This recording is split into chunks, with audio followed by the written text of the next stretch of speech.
Hello, everyone, and welcome to the East Bay Community Energy Community Advisory Committee meeting being held Tuesday, January 18th of 2022. Will the clerk please call roll and confirm one? Thank you. Alameda County,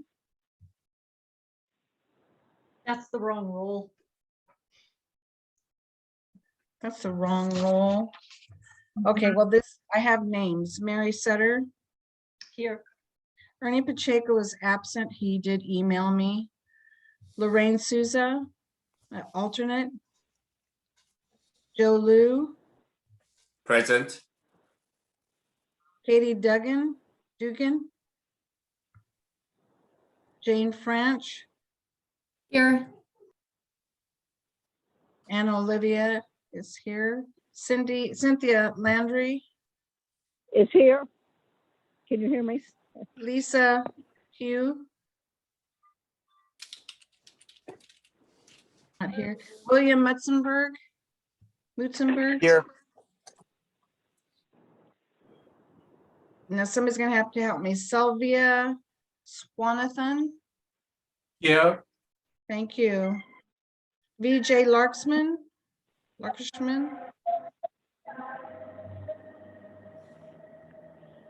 Raya Telraha, is that how do you say your last name? Present, Priya Telreja. Telreja, thank you very much. And we have a quorum.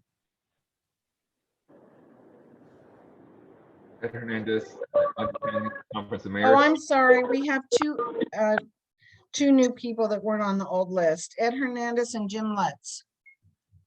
President for Ed.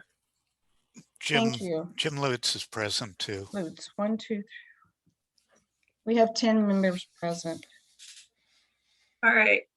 Thank you very much. And thank you everyone for sticking with us through some technical difficulties. We are in a time of transition and it is really dynamic. So we appreciate you, everything that you're doing. So right at the moment, we're gonna go to public comment, and to remind folks that public comment is reserved for persons who wish to address the committee on any EBCE related matters that are not on this meeting's agenda. That means they can be on the board's agenda, but not on ours. If you have a comment on something that is on tonight's agenda, then please hold it for that item. And do fill out a speaker slip if you could, but I see Tom Kelly's hand is raised. I'm glad you got the notification, Tom, and we will call on you. Thank you, Anna Olivia. Tom Kelly from Berkeley. This is the third consecutive meeting that I've attended in which I've raised the issue of EBCE's 2020 emissions intensity for its Bright Choice product. Since the last meeting, I understand that the Sierra Club has also weighed in on the issue and sent a letter to the board chair and also to the CAC raising the same issue. In late 2018, the board approved a benchmark of 142 pounds per CO2 per megawatt hour of electricity in Bright Choice. And in 2019, actually was able to come in at about 100 pounds. In 2020, that number shot up to almost 600 pounds of CO2 per megawatt hour. And as far as I can tell from looking at the board documents, there was never any approval of raising that amount beyond the benchmark. So I've raised this issue with you and have not had a response. I've contacted the clerk of the board and Dan Lieberman to ask that this item be agendized and have not had a response.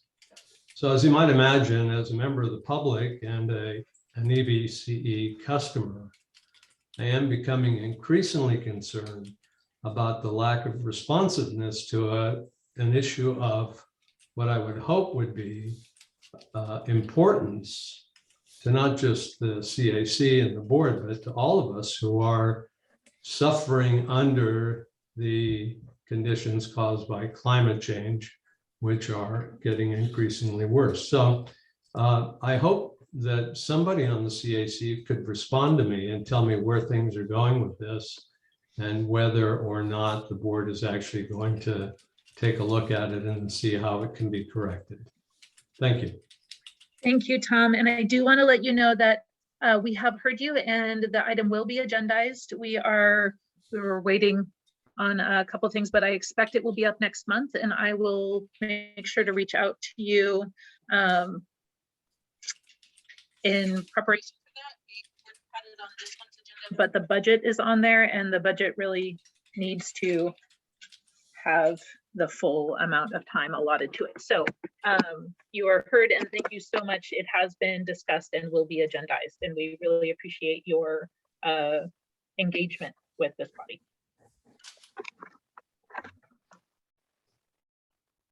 Okay. Do you see any other? Jessica Tolver. Jessica Tovar. Perfect. Okay, Jessica, you've got 3 minutes. Go for it. Let me unmute her. Oh, can you hear me? There you go. Okay, great.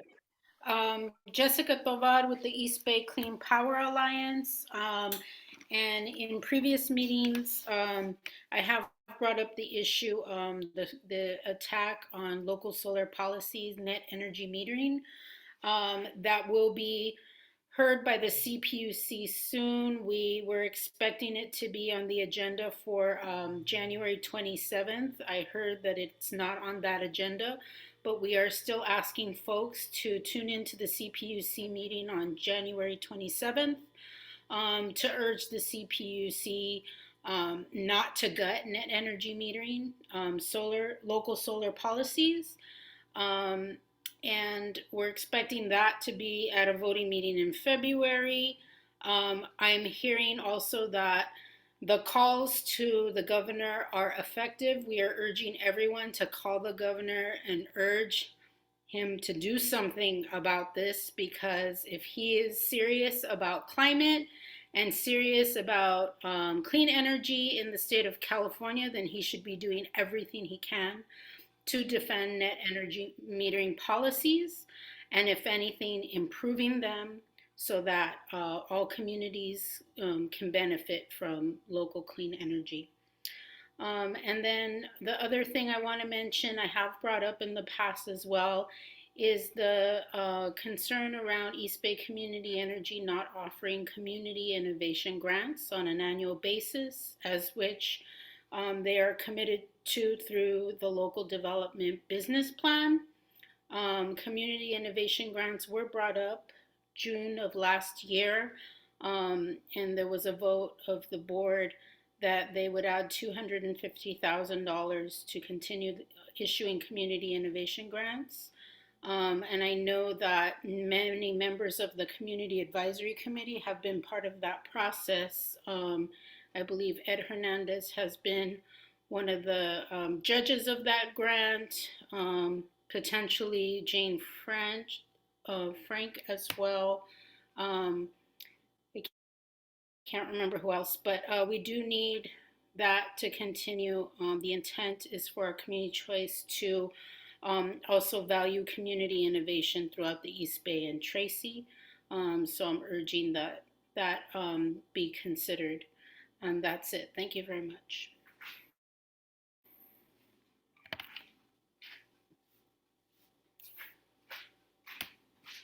Sorry, mute issues. Thank you, Jessica. And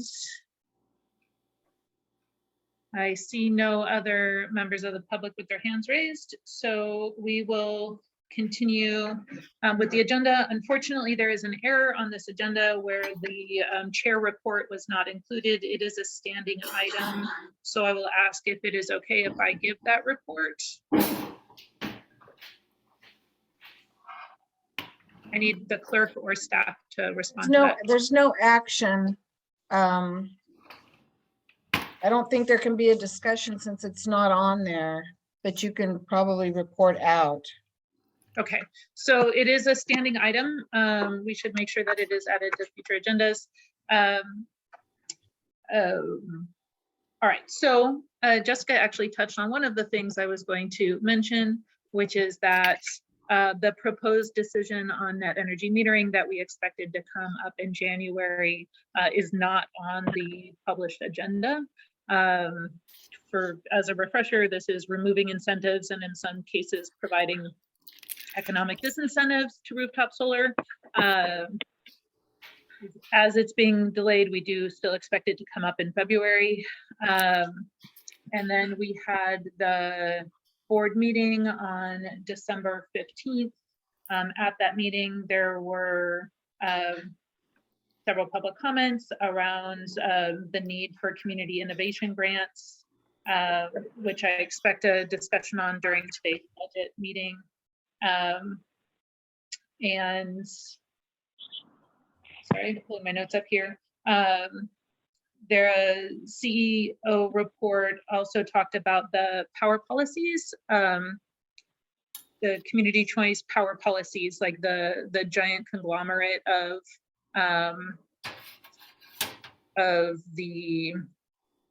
different CCAs around the state of California. There is some issues regarding a lack of policies, and so that's an interesting discussion if you want to listen to it. And there was a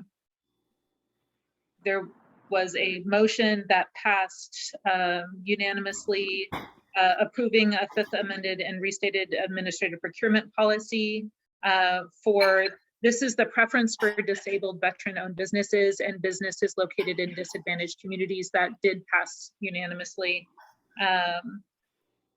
And some discussion of items to be placed on future agenda items. So that's all. So just returning to our regular agenda. Jessica, your hand is still up. Don't know. Hi, Audrey. Your hand is up too, but are we allowed to have discussion on this? We just can't. No, it's just a report out at this point. Okay. All right. And great. Then we will go into the next agenda item, which is the program to support and scale low to moderate income building electrification and efficiency. We will receive a report on this from a member of staff. Hello, good afternoon.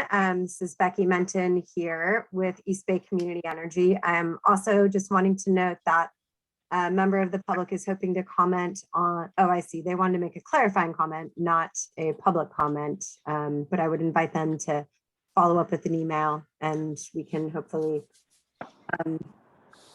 accommodate that information. So Lori, one question for you as the clerk. Are you planning to pull up the slide deck for running for this update? I do not have a slide for that. Okay, it is in the packet. It's in the packet? It is in the packet. It starts on page 8 of the PDF. Okay, I can get it. Okay, great. I could also share my screen and scroll through it for you.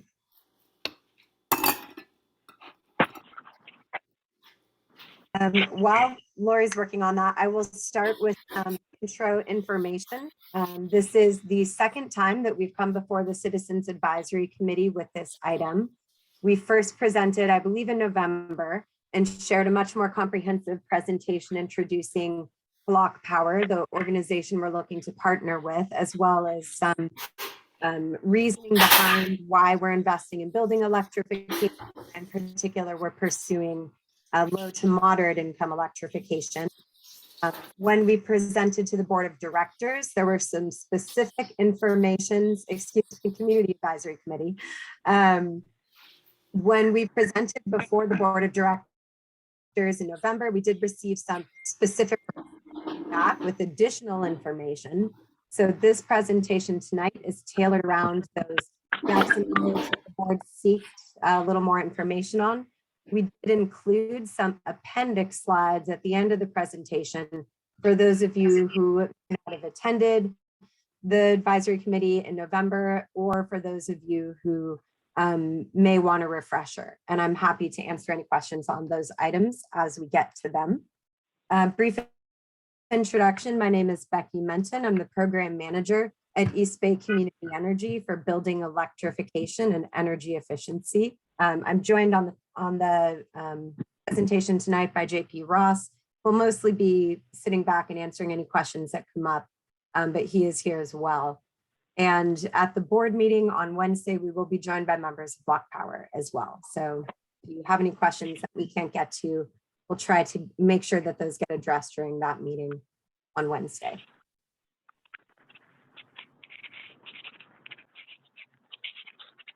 Just going to ask that everyone who isn't Becky, please mute their phones.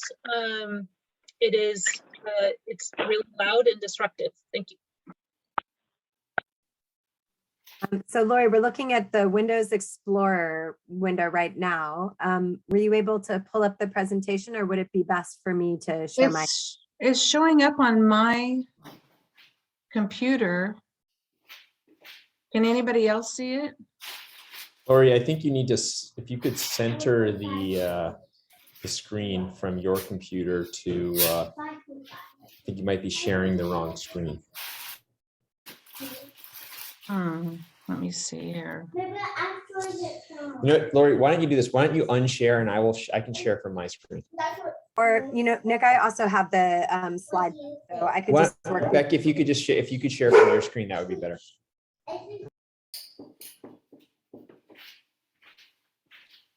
Okay, so can everybody see? I'm sharing from PDF packet, so we'll be scrolling through instead of flipping through slides. But all right, I got one thumbs up, so we're gonna. Great. So to start off again, I covered some of this background already. The specific requested information from the Board of Directors was to dive a little deeper into the economics of the project, meaning how does this play out for the various customers who may opt into the financing program. There was some interest in seeing the scope of project, what types of measures were being installed under this program, and what types of non-monetary benefits those scopes of work may provide in addition to energy savings benefits, and then each sort of customer protections or sales process information that we can share. So again, this deck is structured around those issues. To frame again the proposal in brief, we're proposing $1 million that would be available to Block Power as project capital. This would be sitting in the junior capital position, meaning it would be first in line for losses. Because of that, we are accepting a slightly higher interest rate, and it is overall reducing the interest rate that is available for customers. Basically, because we're in the first loss position, it means that other lenders who are bringing capital to the program have lower risk, and therefore the interest rate that customers get offered is lower overall due to the presence of EBCE capital. In addition to that, we're offering $400,000 that will be provided as grants for low to moderate income customers. The definition of low to moderate income for this program is up to 120% of area median income.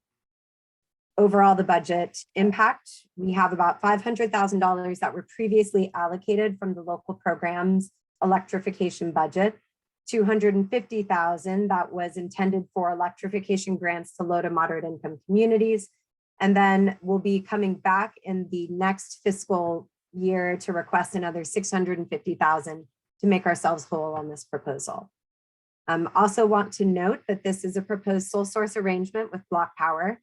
Staff reviewed quite a few of the different service-based financing programs, and Block Power is unique, both in their emphasis on low to moderate income communities, as well as in their emphasis on building electrification, particularly residential building electrification. We also like that Block Power leverages relationships with local installers and contractors. So the work that is actually done in our service area will be performed with local contractors. And they are bringing to the table quite a bit of their own financial stack. So EBCE's dollars that we're providing for this program will be leveraged both by the capital that they have in their stack, as well as by the by other rebates and incentives that are available across the region. A little bit of specific information on the scopes of measures and on the incentives that we're proposing.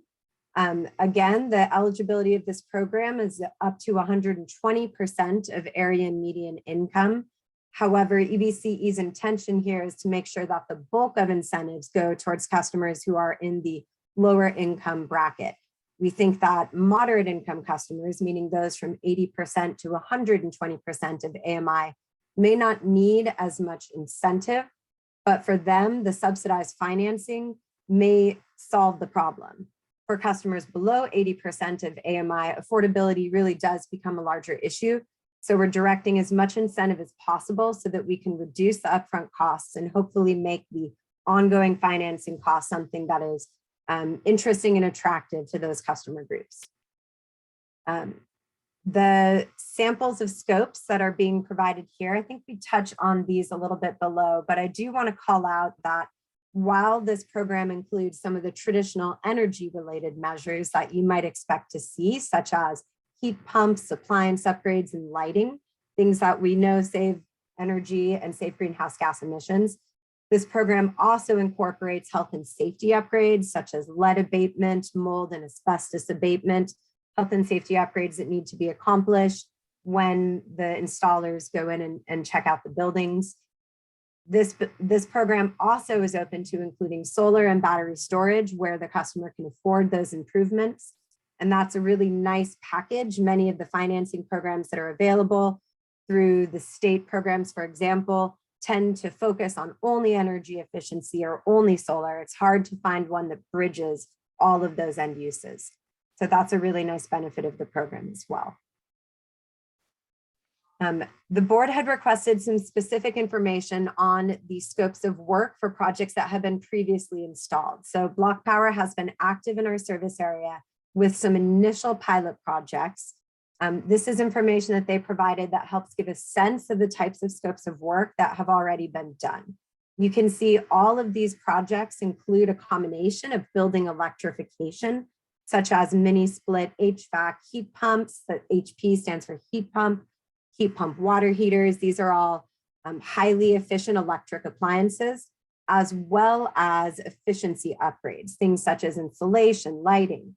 That's really important because the efficiency improvements paired with electrification provides the greatest opportunity for ongoing management of operation costs. Reducing your use overall creates more capacity for an increased electric use. On average, the typical project costs ended up being close to $35,000. It's important to note here that most customers are seeing an increase in their monthly payments as a result of participating in the program. This is because while there are financial savings associated with those, with the energy improvements of the project, the overall cost of project and the financing is more expensive than those anticipated energy savings. This is not a free program. What this program does is it provides a pathway for those customers who choose to finance an improvement, the way to accomplish a $35,000 project at the cost of $52 a month. So it's a really important point to clarify. I also want to acknowledge that it is providing financing in the first place solves a problem for a lot of customers. Something I spoke a lot about at the November meeting is the fact that rebate programs, while they can offer very attractive rebates, for example, Bay Run is offering about $5,000 for a whole home upgrade project. That only takes $5,000 off the cost of a $35,000 project. And many customers just can't come up with the remaining $30,000 in capital.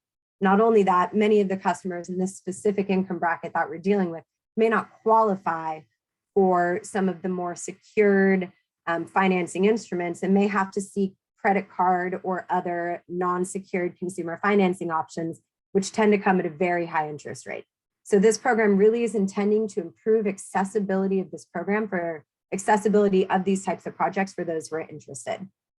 Some of the non-monetary benefits that are really important to hit on include the improved comfort inside a home. When you increase the efficiency of an HVAC system, people aren't necessarily, setting their thermostat at 65 and layering on sweaters. They might be able to afford heating their home to a more sane 68 or 70 degree temperature break. In addition, heat pumps resolve a lot of the health and safety issues that have been associated with HVAC systems in the past. HVAC systems, due to unclean ducts, unaddressed air filters, and other issues, frequently increase the amount of allergens or asthma irritants that may be circulated throughout a home. So this also provides an option for customers to upgrade the safety of their house. And as we talked about a lot at the last meeting, some natural gas-based appliances actually off-gas into your house. So when you're combusting, for example, your gas stove, you're releasing carbon monoxide, in some cases nitrous oxides. Those are going directly into your kitchen. So providing an ability for these customers to finance the replacement of natural gas appliances with high efficiency electric appliances, which don't off-gas into your home, also improves the indoor air quality and the safety of your home. I think that is all that I want to speak to here. I'd mentioned previously that the $35,000 total project cost, this is pre-incentives, so that will be reduced both by the incentives available through BayREN, the incentives available through the tech program, and then our incentives serve as a backstop. They're not supposed to be larger than the total cost of the project, but they can help reduce the principal, which helps overall to reduce the financing cost for these customers. We worked out some numbers, which may be on the next slide, but ultimately these customers are still getting a very good deal. So moving down, what we did here is trying to answer the board's questions about what does this look like for a typical customer who may choose to participate in the program. We took the total expected project cost. We've added the incentive level at the 80% or lower AMI, that's this $10,000 figure here, or the incentive level for the higher income customers, moderate income tranche, which is around $4,000. We also reduced the cost of the project based on BayREN incentives and tech incentives. So overall, this reduced the cost of the project close to $10,000 or more in the case of the lower income customers. And then what we did is we saw the cost of the financing. So this expected monthly payment column is what the cost of the financing will be to the customer. You compare that to the anticipated energy savings, and these figures are from Block Power's previous pilots. So we feel pretty confident in them. And that leads you to the expected monthly payment for these customers under this program. There's another, and then the estimated net customer payments. This is the total cost of the project to the customer over the life of the project, inclusive of energy savings and rebates. So for a customer that's 80% or lower of AMI, they're getting a $37,000 project for the cost of $10,000, and they're able to pay that over 15 years. For customers at 80 to 120% AMI, that works out to around $20,000 for a $37,000 project.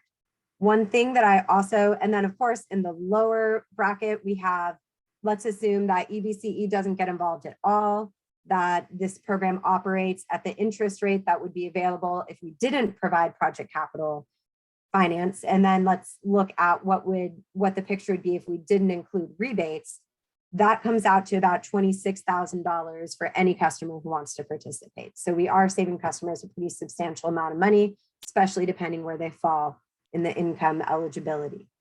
One note that I'd like to make here is that we did add some costs to the total expected project cost under the EBCE program.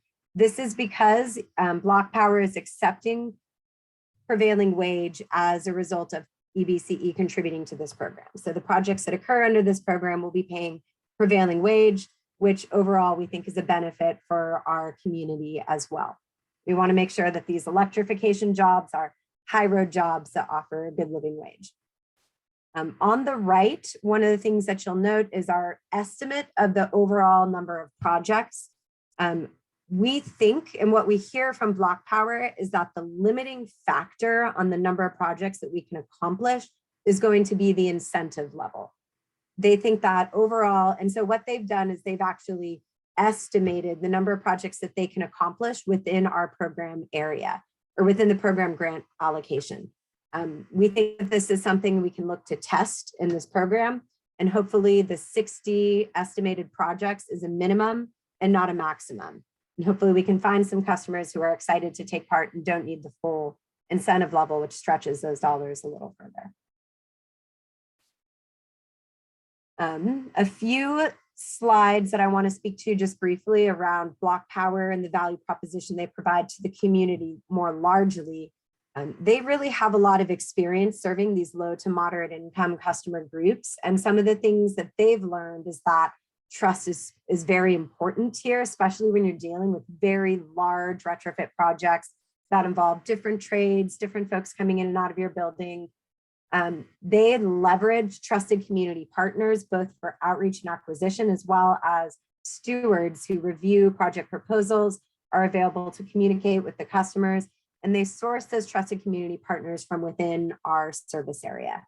Again, they're working with Revalue, an organization, a newer organization in the East Bay that's really focused on providing energy efficiency and electrification retrofits to the low and moderate income customer group, which we're very excited that they have Revalue on board.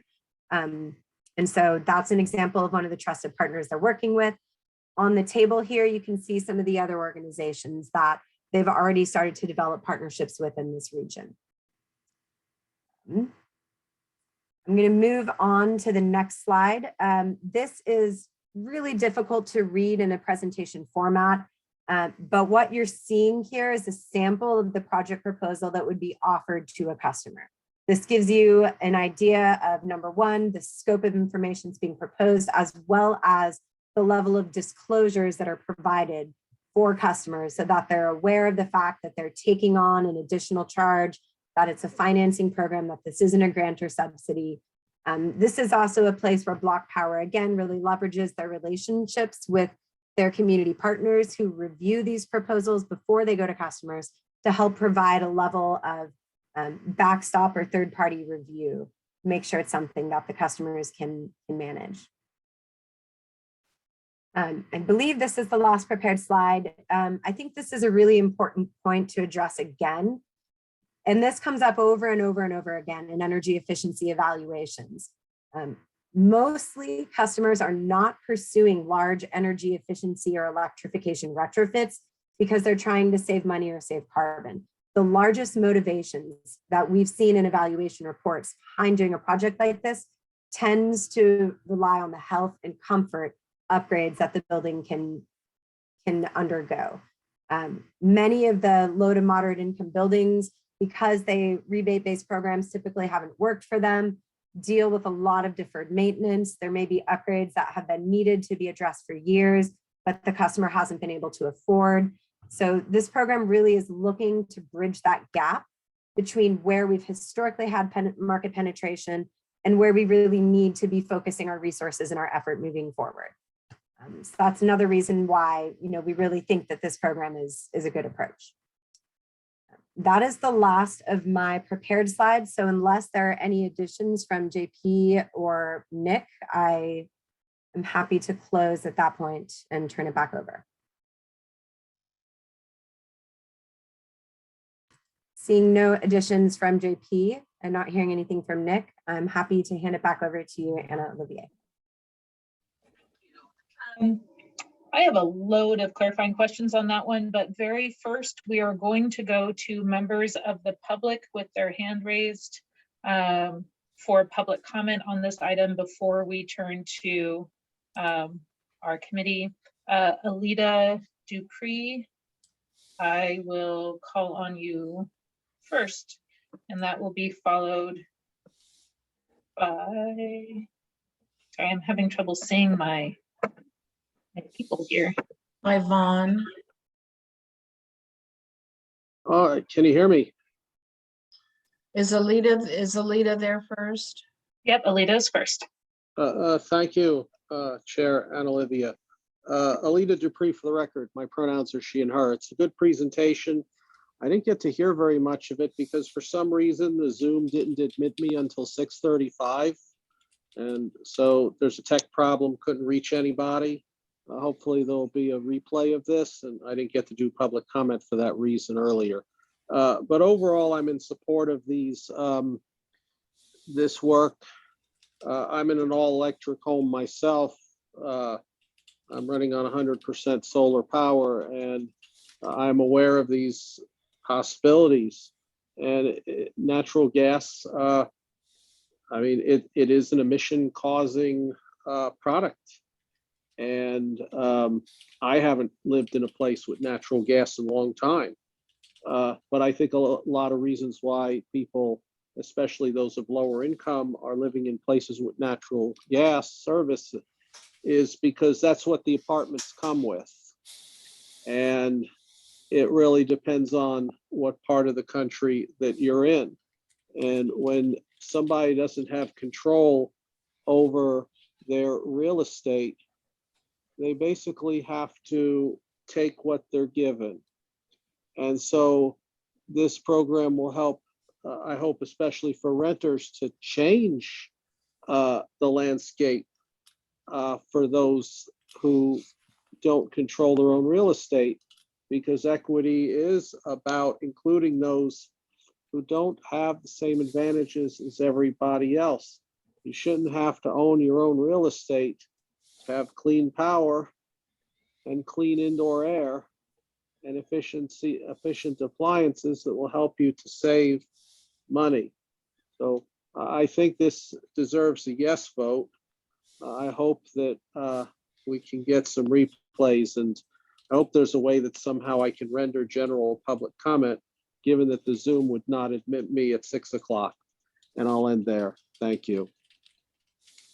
Thank you, Alita. And yes, at the close of this item, we will take your public comment. We had technical difficulties earlier and we do apologize. So thanks for hanging in there and waiting for us. Shiva. Yes. Hi, Becky.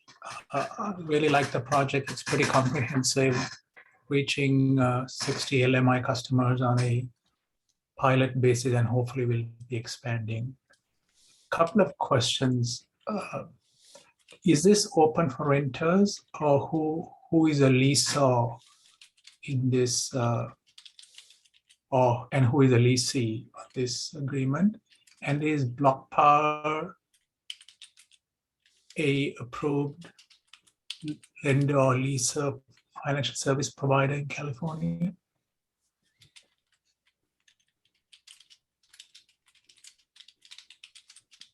Would the chair like me to address those questions now?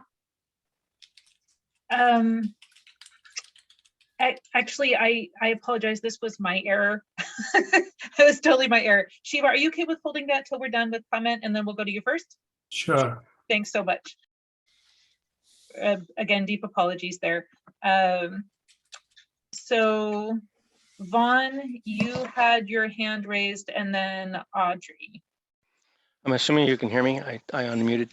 Yes. Does EBCE have any facility for those of us that generate more power than we use, and that the $150 or $200 a year probably be put to better use if a large group of the people that are in my position could donate that money to a block grant of some sort, type of thing? I mean, if there's I don't know how many customers that are in that position, but if there's 1,000 of them and they're gonna all give $100 or what for the year, you could put a lot of solar power on people's roofs.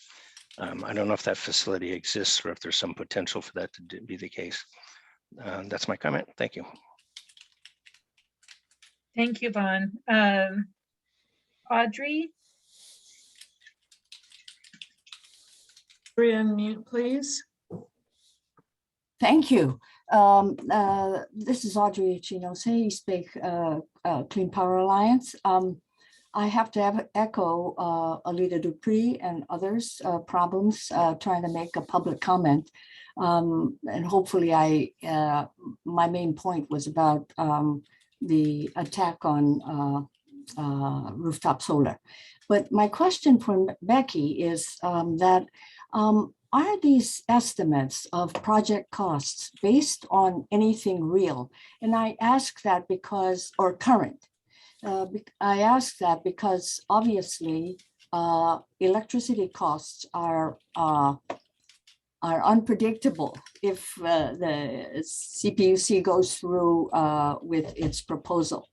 So I'd like to hear how much that applies. That is, you know, your project cost use current figures. Thank you. Thank you, Audrey. Seeing no other members of the public with their hand raised, I will start with Shiva. Sorry about that. No worries. So just repeating my question and comment. So glad we are doing this project and glad that we are probably one of the first to experiment with this in the Bay Area. So congratulations. 2 questions, Becky. One is, I've outlined it already. So do we officially, is it open to lenders? Who is a lessor and lessee, and does Block Power have to be a licensed financial service provider in California? Yeah, so I'm happy to address those questions. And then Chair, would you also like me to address the questions for the members of public now? That would be great. I also should have, I'm sorry, I'm so under the weather. It is just outstanding. But this is the second time that this body has heard this item. The result of the first time was that we did bring a recommendation for the board to support this program, specifically on the grounds of having an electrification program that also addressed public health and like the whole building envelope, which is really an important part of achieving electrification in an equitable fashion. And the board heard this item and then had some specific requests around staff bringing back numbers from the other projects that Block Power has been involved with, so they could see the actual impact on that. So Becky, yes, I would appreciate it if you answered both our members' questions, and if you have responses for the questions that the public raised, it would be welcome. Great, absolutely. So first question around whether or not Block Power is open to renters. We have asked Block Power to bring a policy memo 6 months from the launch of the program, identifying what would be necessary to bring renter populations on board. While it's relatively easy to get landlord permission to move forward with the project, we want to make sure that, I get to use my new favorite term, that we're not causing greenification, where gentrification happens as a result of energy efficiency or other green improvements to a project. So we will be coming back 6 months from now with a proposal on how we're going to incorporate renter populations into the program. Block Power is an improved lender in the state of California, so we're good on that front as well. There was a really interesting, great question around whether or not EBCE could accept the credits associated with overgeneration from rooftop solar into a program for donation.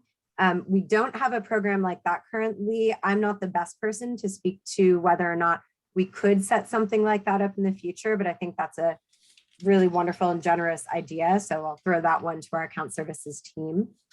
And then there was a question about whether or not the estimates for project costs, and it sounds particularly estimates around energy savings, are based on today's information. All of the information that we presented, including project financials, are based on the first 10 projects Block Power performed over the last year in Alameda County service area. So we feel pretty confident in the project cost. Savings were first year savings that a 1% escalator was applied to over time. So if anything, I think that those savings are a little conservative. Many of us know that electricity and natural gas rates will likely go up over time. So I think the savings figures are a little conservative.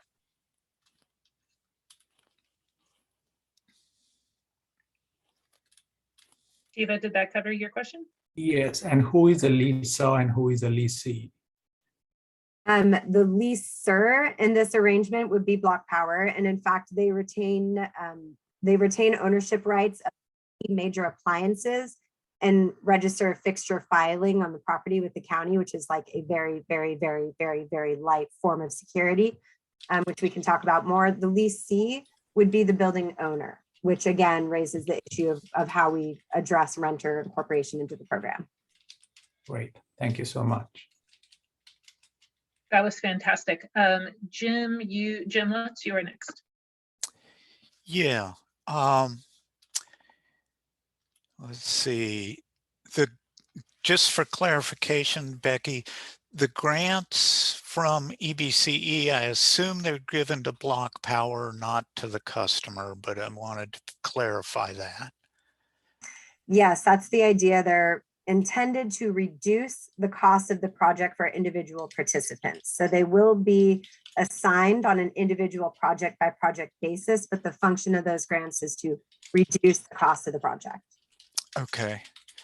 And the increased cost per month that you're seeing is averaging $52. I assume that includes difference in gas utility bills and possibly water utility bills. That's an excellent question. I don't think water utility bills were addressed in that. That should be the gas and electric. So the $52 a month would be the monthly payment less any anticipated savings from energy bills. Okay. And you probably didn't include benefits, health benefits from cleaner indoor air. And I'm not sure how you would quantify those for homeowners, but that is something that you might want to think about at some point. You know, during a smoke event, this would probably be very beneficial. A couple other questions. What is the benefit to EBCE from selling more electricity to a customer that has been electrified? Because that's a net benefit to EBCE. It's probably relatively small, but it's, you know, it's the difference, and now it's going into EBCE, whereas before it was going to PG&E for the gas, the fuel switching benefits. So has that been looked at in the cost stream, that it's a benefit to EBCE that's going to be increased in this process? You are correct that newly electrified loads present a new revenue stream for EBCE. We look at this at a very high level using estimates from the DEAR database. Basically, we looked at the individual, and I only know, I'm diving in because I know you can handle it, Jim.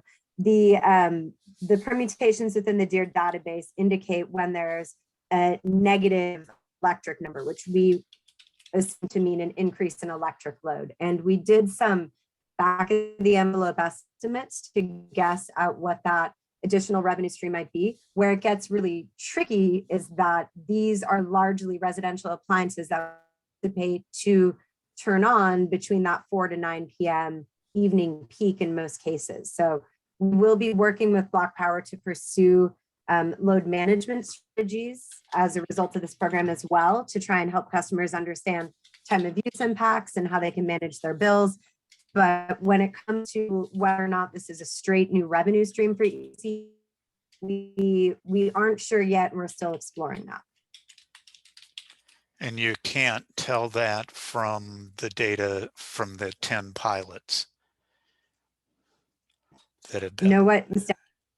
is a cost of service. How much does an electron cost to provide at one time of day versus another time of day? And so because we do anticipate that many of these projects would result in customers having electrified loads that would hit that evening peak period, I'm just uncomfortable assuming that that new revenue stream would be an overall cost positive for EBCE, if that makes sense. It does. But I was asking if you had tracked it or had any way of estimating that from the 10 existing projects. And then another question is on the distributed solar and storage. If it's partially financed through EBCE, it seems like EBCE should be able to control that in a way that doesn't harm the customer, but it also benefits EBCE. So I don't know if that's taken into your cost benefit analysis, or if EBCE is going to be like rolling in the, trying to connect it, well, I forget what the word is, the program, the Connected House program into this are offering the Connected House program to people who participate in this. If it's a net benefit to EBCE, which seems like it could be, especially with storage. Hey, Jim. Yeah, this is JP. I'll just address that. So that's our Resilient Home program. Right. Right now that is run with Sunrun as our vendor. I think evaluating solar and storage and integrating that into our load modification opportunities is something that we will look at. I think the reality of solar and storage on the LMI electrification program is something we'll be working out with Block Power. If we can contract for those batteries and get some value from them, that's certainly something that we would look to piggyback on our agreement. But right now we're just trying to get this program through the board. Okay. And one other concern, I think you addressed it in the earlier presentation, Becky, but what if the customer sells their house before the 15-year period is up?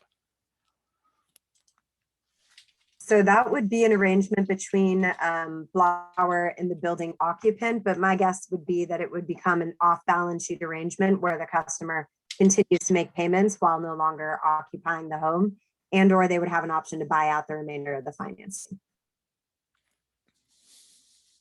Be very similar to how a solar PPA is transacted when a homeowner sells their home.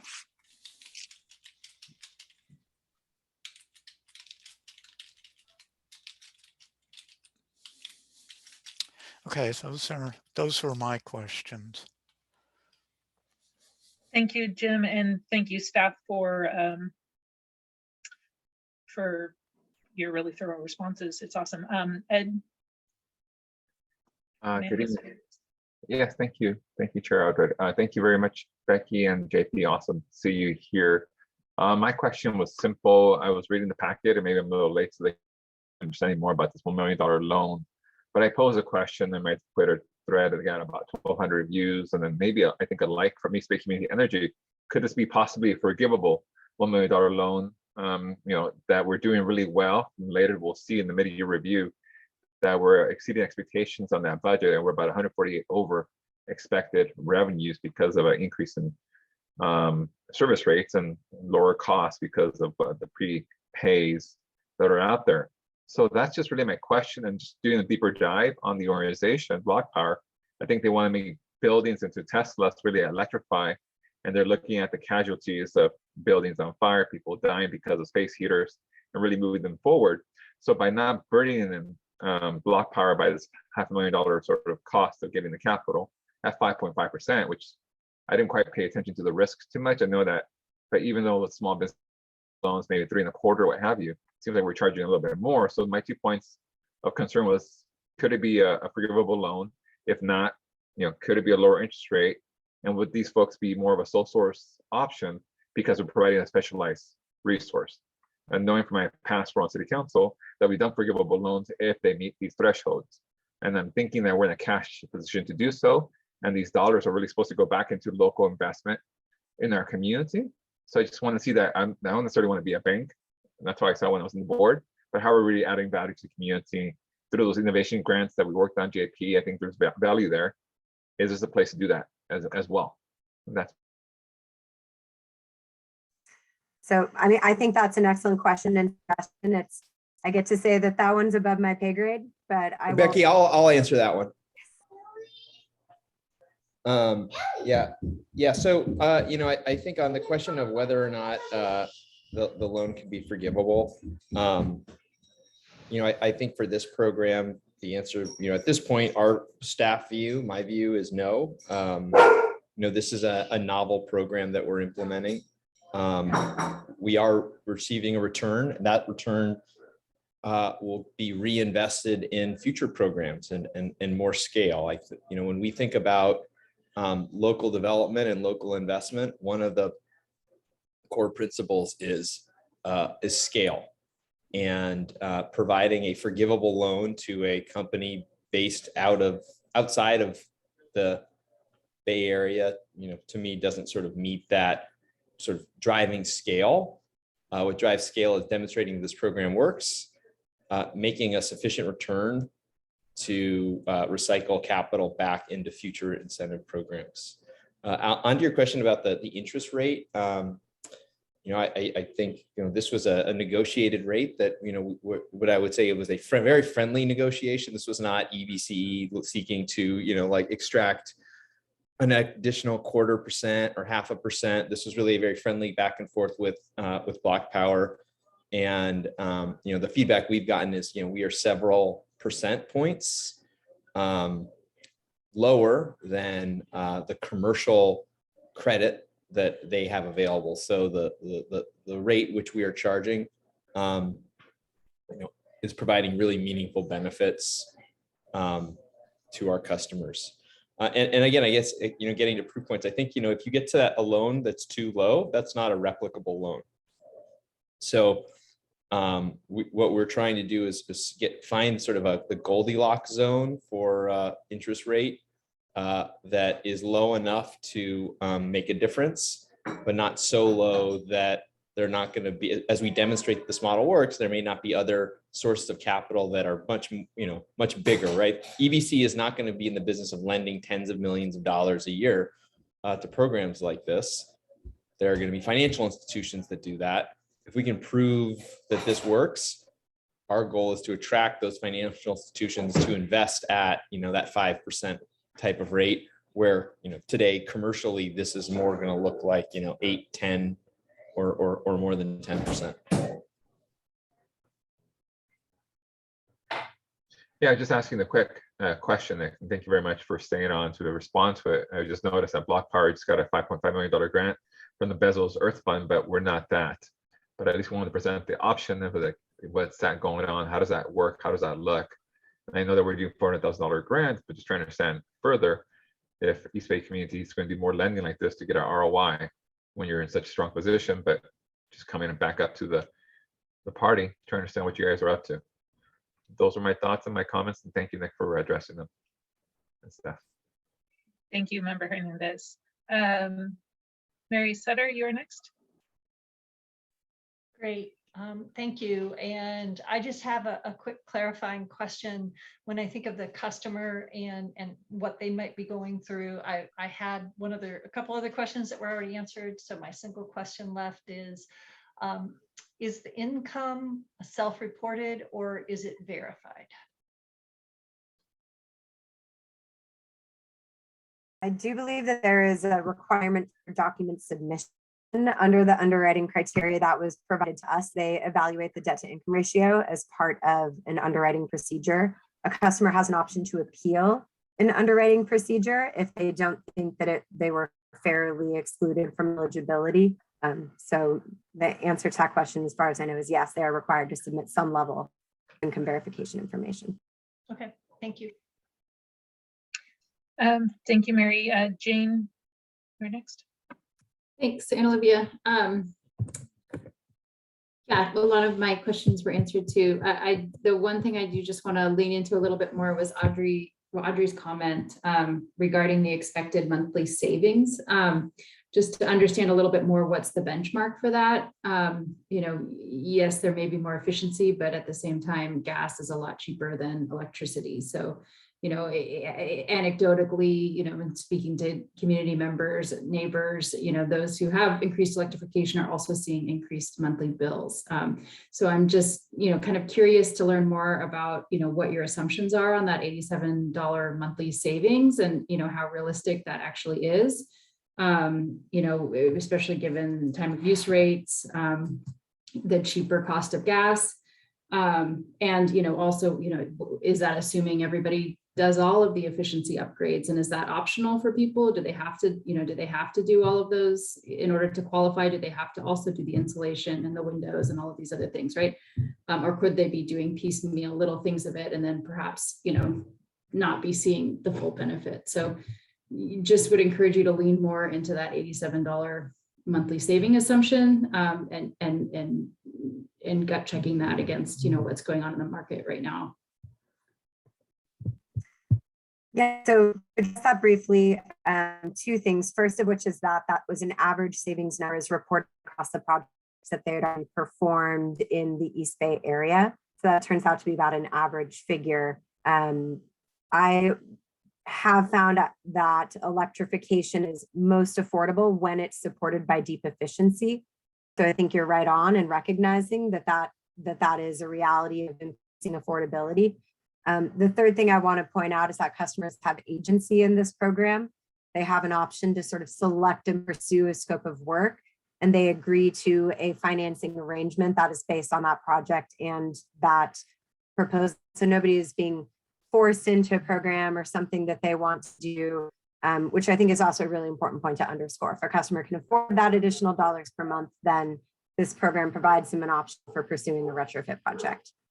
And I would just be very, very careful about including that $87 a month as kind of a carrot for folks of something that they should expect, you know, in terms of a reduction in their actual monthly bills. I mean, that's a separate line item than, you know, the project capital that you're on the line for, right? You know, those are kind of two separate things. So it could be a very rude awakening for folks if they've kind of been sold one thing and are expecting some monthly savings on their rates, and then they don't actually see that. So I think in whatever marketing or outreach material is developed, that needs to be, you know, very clear what the assumptions are, you know, built into that $87, and so customers can make appropriate decisions for themselves, and understand what the potential risks might be for actually having higher bills at the end of it. Yeah, Jane, I think that there's a difference here also between what we're trying to present to you, the CAC and the board, around kind of average program expectations versus individual project proposals. So this is not something where we're going to send out a mass marketing email to all of our care customers and say, save $87 a month by engaging with Block Power, right? This is a very much blocking and tackling kind of thing. We're going to be working with Block Power on marketing, and then each individual project comes with its own scope of work, its own expected costs, and its own expected savings for that individual customer. And then that individual customer, to Becky's point, is going to have a choice about what they choose to pursue for their home, which is a very specific objective. They each have their own objectives. And some of that might be electrification because they want cleaner indoor air. Some of it might be efficiency because they want lower bills. And, you know, hopefully there's going to be customers who do both because they want, you know, cleaner indoor air and, you know, lower bills. But that's really not for us to choose. And so, it's, you know, to your point, we need to be very careful about kind of marketing and the expectations that we're setting. But this, you know, the data here is by no means to present some kind of marketing plan. It's to present what we expect the program overall on average to be providing to, you know, to the customers. But kind of the marketing and outreach plan, that's going to come later on how we actually do outreach for this program. All right. Thank you, JP. Thanks, Becky. All right, seeing no other hands, I'm going to make my questions and comments. I thought I was clear at the end of the presentation, but now I need clarification. Can you pull up the slide that showed low income folks paying around 10,000 and moderate income folks paying around 20,000, and there was like a 57 number and that slide. Thank you. And glasses. All right. So on this, it's expected monthly energy bill savings is 87. I hear that you just clarified that as an average, but we do expect people's electric bills to go up. So can you, I'm very concerned about any program that targets low income folks with the end result of bills increasing. So I've got some pretty specific questions around that, especially with expected monthly savings, $87. Even if it cost $59 and there was still a $30 savings, that would be a really big difference between you're going to do this, but actually you're going to pay more every month. And so can you explain to me how that works and what protections we have in place in that? Right, so I will go back down to the community steward level. Block Power has communicated that they have partnerships with various community stewards who review proposals before they go to the customers. So that's sort of an independent verification backstop, for example, to make sure that the contractor is not overbidding, that the scope of work isn't too much, that the customer is going to be upside down, for example, on the debt to income, although all customers are qualified on the basis of debt to income ratio. So there is also some underwriting criteria in place to help ensure that customers are going to be able to make their payments. The other thing that I want to just highlight again, this is an example of the actual lease agreement that's offered to a customer, and there's no information communicated on the lease agreement about savings. And the payment information that's communicated on the lease agreement is not a net payment, meaning that what the customer agrees to and signs committing themselves to the project is the cost of the financing and the cost of the project. And there is expectation that they should be able to maintain and hold those monthly payments throughout the course of the project. Block Power does offer a renegotiation of terms if the financial stack allows for it in the event of default. So default doesn't automatically mean that you're out of the program, and it does mean that there's an opportunity for customers to renegotiate.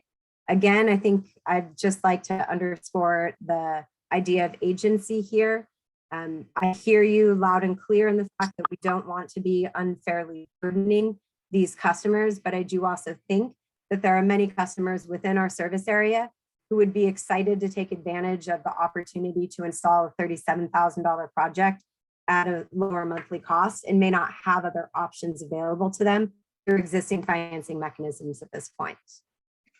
Absolutely. And I'm going to go back to my question. Can you please go back to the slide that shows the $87 in the thing? And Olivia, I think the thing to note here is there's expected monthly payments, which is in this case for the low income $146. And then there's savings. So the difference between those two ends in the expected net monthly payment. So they're going to pay for the project and then they're going to have some savings. And on the average case, those savings are not larger than the payment. So there is a net monthly payment from the customer for this work. This is the average in the Block Power cases that they've done. There were a couple of projects where there were net savings, but that's because that wasn't the average. We wanted to reflect the average of what we saw, which was that customers chose, in this case, in the pilot, to invest in their homes, and that was a choice they made. So, one or two customers, two customers saved, and a few others spent, and that was kind of the outcome of that pilot. That is exactly the clarification. I was confused between the relationship between those numbers, so that clarification was really helpful. So the energy bill goes down, but they're doing a repayment on something that I couldn't afford to just pay outright for. So the payment for the energy bill plus the financing is what goes up. Okay, that makes total sense. And you stressed earlier these very high efficiency appliances, which is really, really important. So what criterion do you have to set minimum standards for like minimum efficiency levels? We're leveraging the existing CPUC rebate programs in terms of eligibility measures, and the reasoning behind that is that we're looking to stack our incentive on top of both the Bay Run Home Plus program incentive as well as the tech program incentive, that's stream incentive targeted at installers. So the minimum efficiency standards will correspond to what the technology requirements of largely the tech program is in the case of the electrification measures. I will say that for heat pumps, the majority of heat pumps perform at about a 300% efficiency level, relative to the best performing natural gas boiler I know is around 97%. So right off the bat, transitioning from natural gas to high efficiency electric will provide significant efficiency gain, greenhouse gas reductions. Unfortunately, because of the way California's rates are now, as many have noted already today, that doesn't necessarily correspond to savings on energy bills. Got it. Okay, so thank you. That answered the questions I had. So in the interest of time, it is now 7:26. We have a budget next. So is there anyone on this body who would like to amend or change our previous position, which was one of support for this project?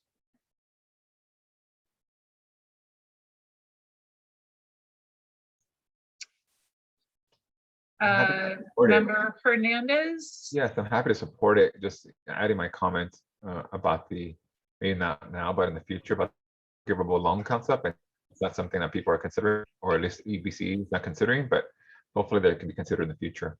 So very supportive. All right, so seeing no motion to amend our previous position of support for this project, I will bring a summary of this discussion to the board meeting tomorrow evening. With great luck, our vice chair is taking some notes on the conversation to help with that. And Jim Lutz here. I would encourage, I'm strongly in favor of the program, but I would encourage, like sort of like what Ed said, is being creative about financing options, but also creative about other ways to help the low-income customers help finance this. And I don't know what they are, and staff is very creative, but you know, keep thinking up of all the good ideas to include. You know, if so. There's another member of the board with their hand raised. I would just ask that when you make your comments that you raise your hand so we can keep folks in order. Okay. You can finish making your comment though. No, that was all. Right. Strongly supported, but keep coming in with creative ideas. Awesome, thank you. Member Landry?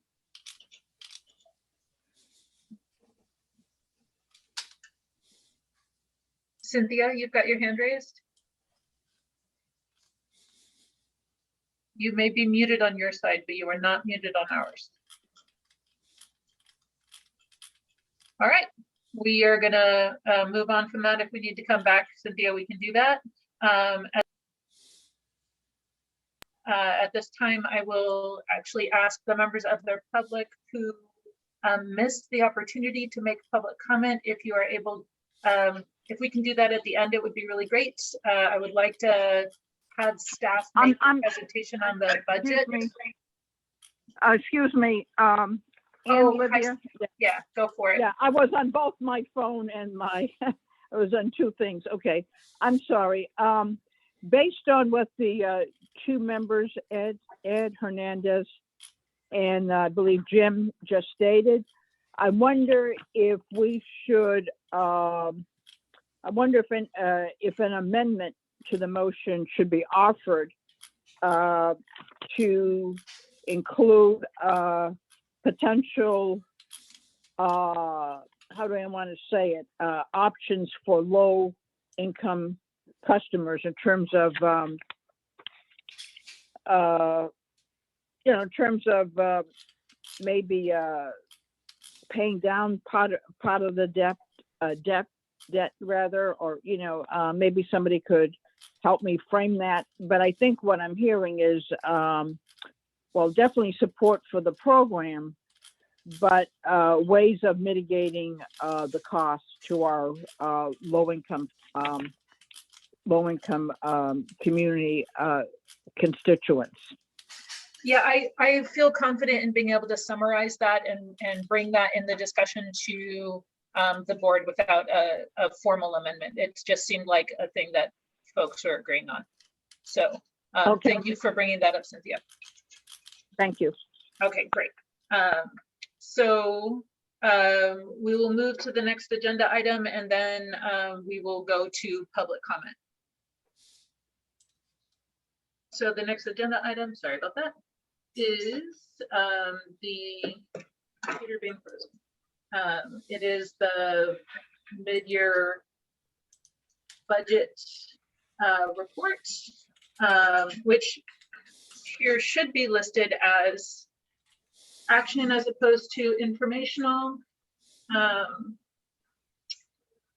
Either one of these were agendized correctly. Okay, but who from staff is going to be presenting on this item?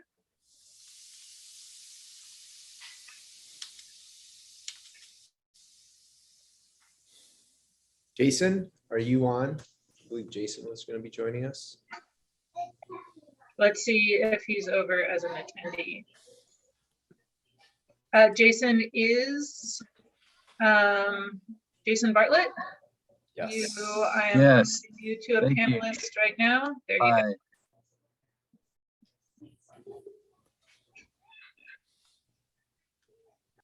go. Hello. Can you hear me? Yes, welcome and thanks so much for being here. Very good. Thank you. Looks like I came in through the wrong link originally. Thank you very much. So I believe that this is an informational item. There is no action to be taken by the board. There's nothing to really vote on. This is just to update the board and the public on where we stand at the mid-year with our compared to our budget with our actual statements. And with that, there is a memo and an attachment. Could that be projected, or do I do that? I guess I can share screen. Oh, there we go. Looks like Lori is starting that. Thank you.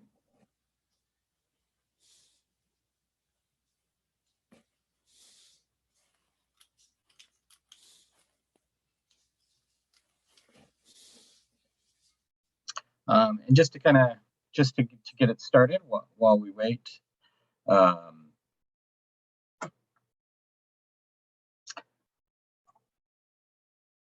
there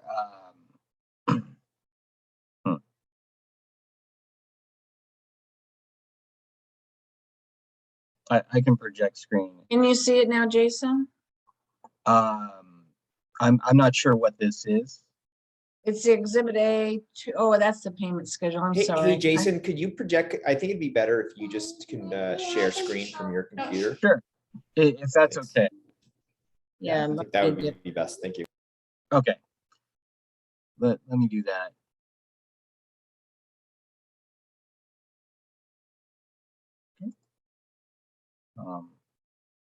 Very good.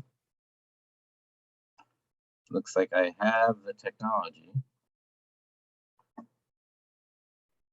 Okay. Is this visible? There should be a staff report item. We Word see document. it, but can you make it bigger? Yeah.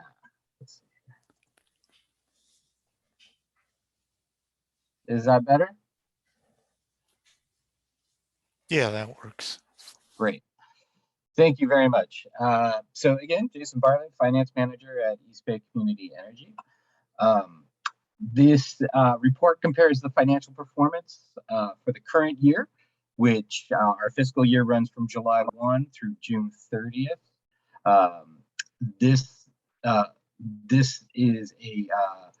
This reflects the actuals through November 30th of 2021, as we are still closing December, but there are some December estimates in here, as well as January through June updates as well, estimates based primarily on changes in expected revenue and changes that we've been seeing in energy prices.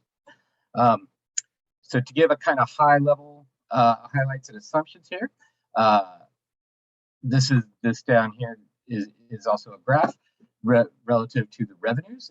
Year-end electricity sales are expected to be up by 7.9% above average budgeted amounts. This is primarily driven by higher than expected energy costs for the last 2 years, which have led to a lower PCIA. And we will expect to see that coming through with the March rate changes that we are expecting. And that should give us higher margins on our rates, which as we can see here, in this graph, the red represents our expected values, the blue is our budgeted. And so we see that in the March through June timeframe, we will outperform our expectations because of the changes in the PCIA, as well as changes in the rates that we were not that we didn't have established at the time that the budget was created. Other assumptions as related to rates is that uncollectibles remain unchanged for the budget at 2% of revenues for the first half of the fiscal year, and then we ratchet that down to 1.5% for the second half of the fiscal year. This is we're slowly leveraging back to get back down to our original uncollectible rate pre-COVID, which was 0.5% of revenues, and we are monitoring this ongoingly every few months, quarter, to make sure that these assumptions are consistent with actuals that we're seeing. But they remain unchanged from the budget at this point. The biggest cost item, of course, is energy. Our year-end energy cost is expected to be 3.5% above budgeted amounts, and mid-year costs are coming in a little bit lower. So the first half of the year is coming in a little bit lower than expected, and this is primarily due to a more mild season, which has ultimately had lower costs, but it's also affected revenues as well. We're also receiving an additional $2 million in cost reductions due to the prepay agreement that we have established, and that comes through in the second half of the year. So pretty much starting now through. And overhead. So our overall overhead operations are coming in at 10.5%, 10.6% below our budgeted amounts. This is primarily driven by personnel costs. We did have a large personnel budget with the expectation of hiring, and as I'm sure everyone else is experiencing, all other the economy at large is experiencing, and that labor is becoming challenging. However, we have filled several positions, and we are starting to see that resolve. Excuse me, Jason. Just a little bit later than we expected. Yes. You're cutting out. I'm not sure if everybody else can hear you. This is Lori. Okay.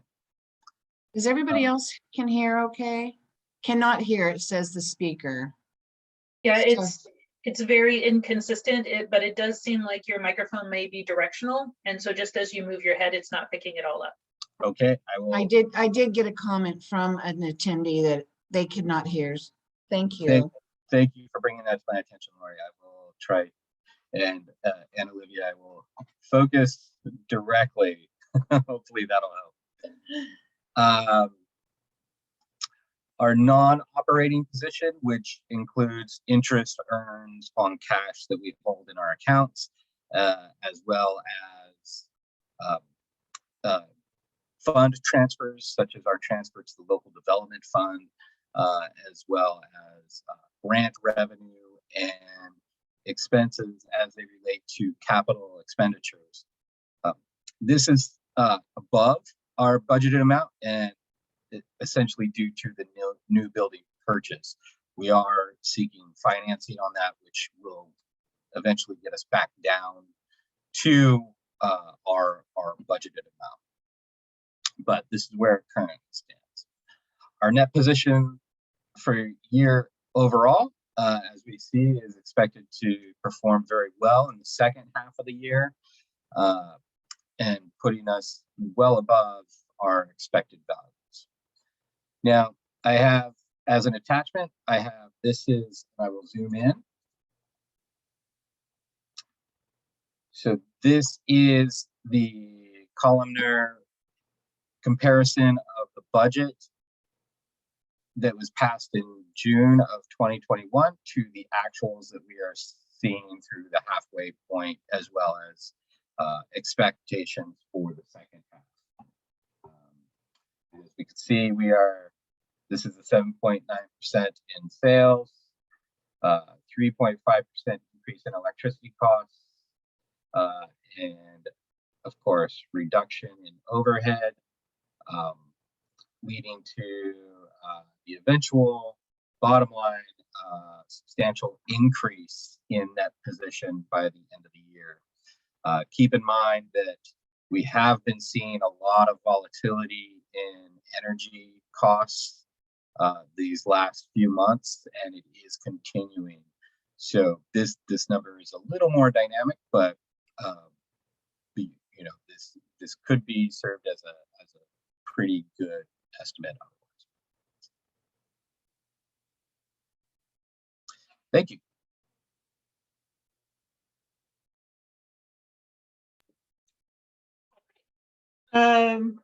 I will go first to any members of the public who have comment on this item.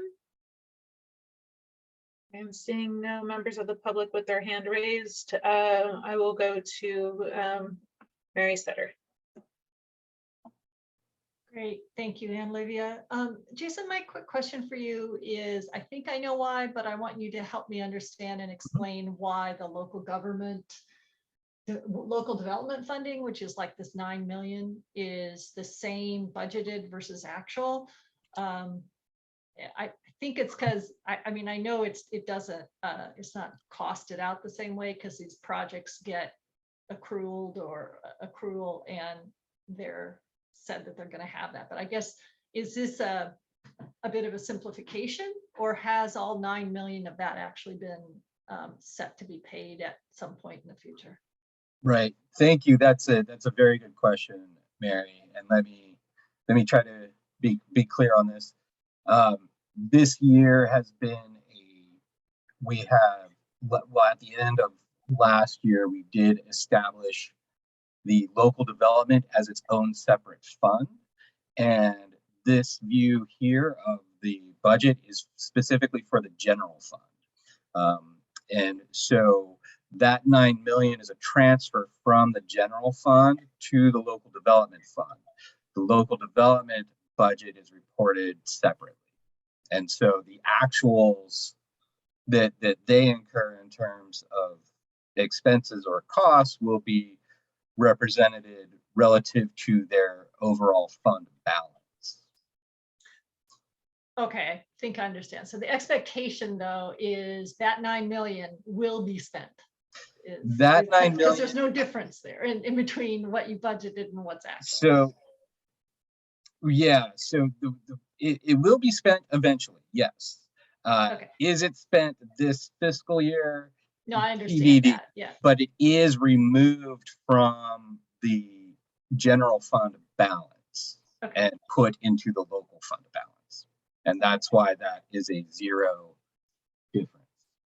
Because that's you know, it's like if you have a checking account and a savings account, you know, and you put hopefully, if we were also lucky, you put 9 million into our savings account from our checking account, you know, we would see that change in our checking account, but we wouldn't necessarily know what transactions are occurring in that savings account until we look in there. Yep. No, I understand. Thank you so much.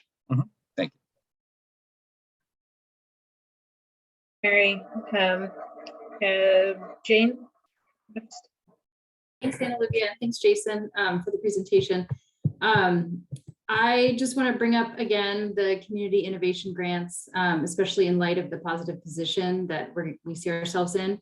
Having sat on the committee, the review committee for those, it was so inspiring to see what the many grassroots organizations are up to in our communities. And those grants, I think they were 40,000 a piece, and the total amount we granted was in the 200 to 300 range, you know, which is a drop in the bucket when compared to this positive position we're going to be in. And just want to emphasize the goodwill that created in the community and the opportunity for linkages that benefit not just community members, but EBCE as people get to know us and, you know, kind of build trust and learn about what we're up to. It really benefits everything else that we're trying to do. And it's also a great opportunity to learn what's happening in the community. And a grant, a $40,000 grant is, you know, a drop in the bucket for EBCE, but it's incredibly meaningful for some of these wonderful grassroots organizations. So just want to bring that up again to staff as a consideration as we head into the first half of 2022 and think about how we could amplify impact for our community members. Thank you. Thank you, Jane. I ditto. Exactly that. Jim? Yeah. Jason, are we going to get and I don't expect it immediately, of course, but are we going to get a budget report similar like to this for LDPP fund, or a summary, you know, a highlight summary of what was spent out of the fund and what were the results of it? Is, you know, when do we get to see what that's doing is my question. That's a very good question. Thank you, Jim. At this time, we're not planning to present a mid-year budget on the local development fund. But that is something I think that, you know, we could consider. That's something I would have to really run by JP more specifically to see if that's something that is in line with his management of that fund. Yeah, just I'd say that's something that we do present to the board periodically, you know, mid-year. So that's something we'll take into consideration. Jim, thanks. All right, Jim, is that it? Yeah, that's it. All right. Is there any further comment on this topic? All right, seeing none. Thank you, Jason and JP, for that. If at this moment, I would actually like to return to public comment. I know that there were some technical difficulties and folks were not able to make public comment earlier, and we'd really like to hear that. Alida, Dupree, Vaughn, and I believe that Audrey also had mentioned that she was not able to make the comment. So Alida, I will call on you first. Thank you to the chair. Alida Dupree, for the record, my pronouns are she and her. I appreciate you making time for general public comment, and committee work is where the nitty-gritty work really happens. In a general sense, I believe in the importance of electrification. I live in an all electric home, and as of 1 January, I am running on 100% solar power, and I don't have my own solar panels. So it's an equity-based program that is helping me to do this, and I am saving money. So how can we bring this about to EBCE, where everybody, regardless of their means, can access clean electricity? And so with me having an all-electric apartment, I use about 10 to 11,000 kilowatt hours a year. It varies per month. I'm just a drop in the bucket. What I use in a year would only run the New York City subway for about 3 minutes. But yet it is the individual residential customers that really is where the power, no pun intended, or pun intended, and the awareness comes from, because there's lots of us. And every day we go to our homes and live in our homes. And it is through this collective large group of residential customers that the differences can be made in the sourcing and the distribution of clean and equitable electricity. And I certainly hope to be at the board meeting where we're going to see this item and some other items come up that were talked about today, because I believe in the importance of public power and the importance of equity. I don't own an automobile, but I can ride BART. And if the buses run on electricity, then that's another way that I can participate in clean power. So I ask of the EBC district to continue this equity-based push of bringing about clean power to the people, and to be able to price it in a way that we can show that clean renewable power can sustainably cost less than power generated by fossil fuels. And I will end there. Thank you. Thank you, Alita. I am trying to promote VJ as to a panelist, and I'm not really succeeding. Pardon? See if I can help you here. Who is it that you wanted to promote? VJ Lakshman.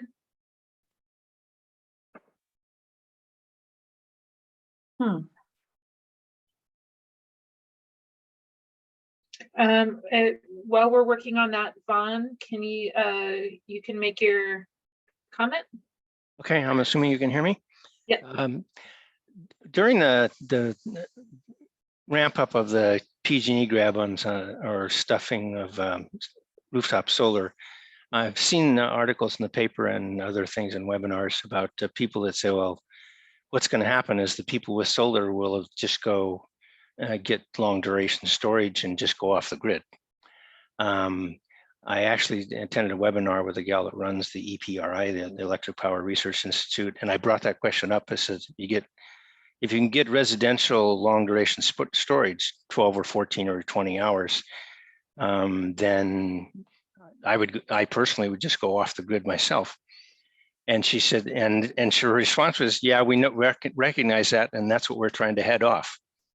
So at least the EPRI recognizes that the future is not going to be transmission of power, because we don't have the transmission now. We probably won't have it for 10 or 20, 15 years, and it leaks, and we don't have the storage. The people who can afford it will just buy a package that allows them to not have to transmit. In Australia, they have a company that will provide for businesses and apartments a hydrogen-based one, which uses the excess solar power from the roof, creates hydrogen, stores it in a metal hydride, and feeds it back to a fuel cell into the building to allow people to get off the grid.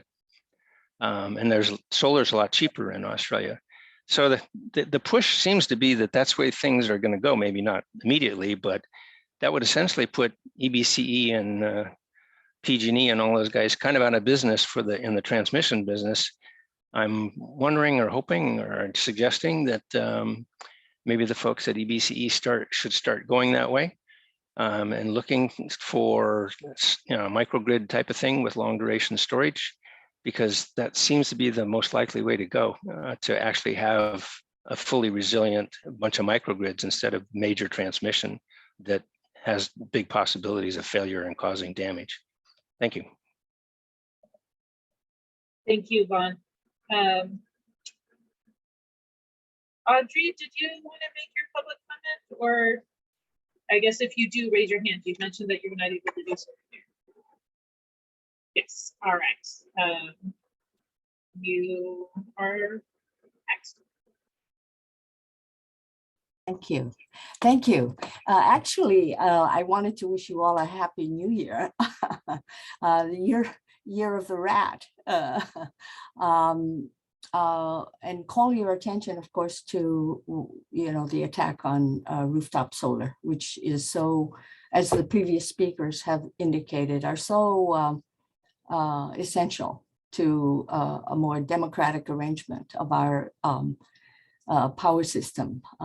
So one of the things I wanted to do was to call your attention to the number of articles or op-ed pieces that have been running, especially the one that appeared maybe yesterday in the New York Times, written by Arnold Schwarzenegger. And that is a very good overview of all of the elements involved. So that's what our work lies ahead, that we have to convince our legislators and politicians of the really that a centralized grid under the three investor-owned utilities is not the way to go. It just, there's really so many problems with that. So thank you very much and Happy New Year. Hey, Anna Olivia, can I say something? Absolutely. Thanks. I just wanted to note there's been a lot of commentary on the NEM, the net energy metering decision out of the PUC, and relay to this committee that myself and Melissa Brandt, our Vice President of Legislative and Regulatory Affairs, Public Policy, have been meeting with commissioners' offices. We've had 3 ex parte meetings over the last week to relay our concerns about the PD and deliver, some pretty sobering news about the impacts to the programs that we're running, both our public resilient critical facilities program that we're planning to issue a solicitation for, building solar and storage on public buildings for community resilience, as well as our resilient home program, and being able to go to the commission and talk to commissioner staff about the serious impacts that the existing PD would have on programs that deliver resilience to our community, I think is landing well. I think the feedback from staff has been, really positive and helps them understand the implications of this really at a community level. So just wanted to let you all know that that's something that we are continuing to do in support of solar and storage in our community. Thank you, JP. That's awesome. It's definitely something that's needed. If any of you either on the CAC or members of the public want to encourage your local elected officials to do something, I'm sure staff would be happy to help direct you in how to submit a comment or whatever strategies are out there to try and do this. I see Jessica Tovar's hand is raised, so I'll take one comment from her and then we will move to the next item. Jessica Tovar, East Bay Clean Power Alliance. I want to thank JP, Melissa, and just East Bay Community Energy for taking that stand in support of net energy metering, the future of local solar in the state of California. It's definitely beyond just the East Bay. And so I just want to honor that. And folks were really excited also to say that Dan Kalb, one of our board members, represents Oakland, was one of the first speakers at the CPUC, and folks were just really excited. They're like, you have to mention and thank Dan for speaking up on behalf of local solar policy. So just again, appreciation. Thank you. Thanks, Jessica, and thanks, Dan. It's really awesome to see the kind of leadership that we formed this organization for, like actually seeing it enacted in the community. It's awesome. Thank you for going back to public comment. At this moment, I will ask if there are any announcements from members of this body or agenda items that people would like to see in the future. I will note that the things that we currently have on deck from memory are the local development business plan budget review, like how it's been, what we've spent so far and what the results are of those programs, the power mix and its relative climate contributions. I know there are others, but Jim? Yeah, I wanted to put on the agenda a report on the city's climate action plans and how the cities in East Bay Community Energy can work together to support the city's climate action plans, because most of their climate action plans do include electrification and fuel switching, things like that. So that's something I'd like to put on. Thank you so much. Cynthia?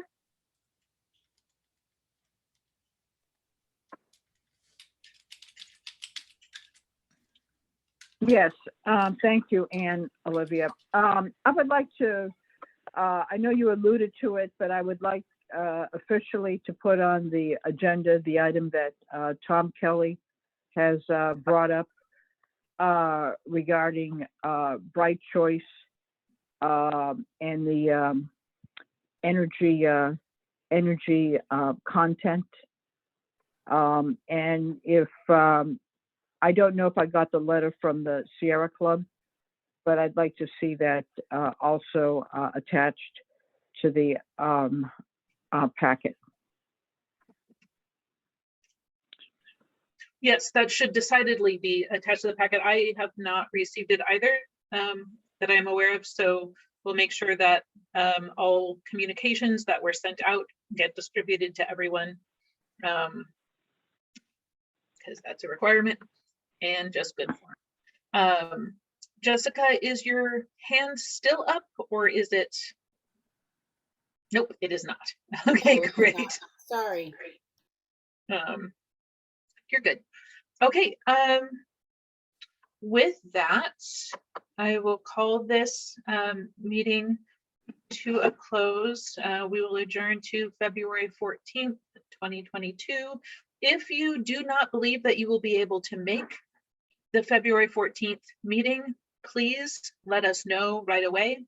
I recognize some people have plans on Valentine's, but that is our next meeting. So please let us know if you plan on not being there so we can make sure we have. And be safe out there. There's a whole lot happening with COVID right now. And while people are completely exhausted from my family and every family that has a child under 5 years of age or a person with an immunocompromised position, even though it's exhausting, please stay vigilant. We need you to do that. So have a wonderful evening and thanks for being part of the advisory committee. Thank Good night, you. thank you. Good night. Good night. Thank you.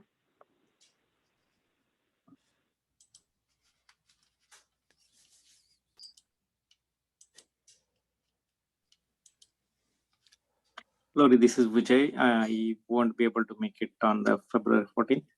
Okay, I'll put you down. Thank you. See you. Thank you. Thank you.